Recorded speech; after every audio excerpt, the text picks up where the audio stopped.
বাড়িতে এসেছিলাম বেশ কিছুদিনই হয়েছে। আজকে যেতে হবে শ্বশুরবাড়িতে। আর তাই জন্য আমার মা আজকে তাড়াতাড়ি দোকান থেকে বাড়িতে এসে স্নান করেই বসে পড়েছে কাঁথার কভার লাগানোর জন্য। আমি আর আমার মা যে কাঁথাটা সেলাই করছিলাম ওইটা না, আরেকটা মানে মোটা ধরনের কাঁথা চেয়েছিলাম। তো মা ওরকম একটা মোটা কাঁথা বাক্সের মধ্যে খুঁজে পেয়েছে, ওইটাই কভার লাগিয়ে দিয়েছে মা।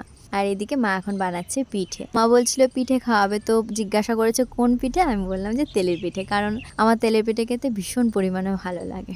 আর এদিকে দুপুরে খাওয়া দাওয়া করে রেডি হয়ে একবারে চলে এসেছি মামা বাড়িতে, কারণ সবার সাথে দেখা করব। আর কবে আসবো তার তো ঠিক নেই। এখন তো আসা হয়, তবে খুব বেশি থাকা হয় না।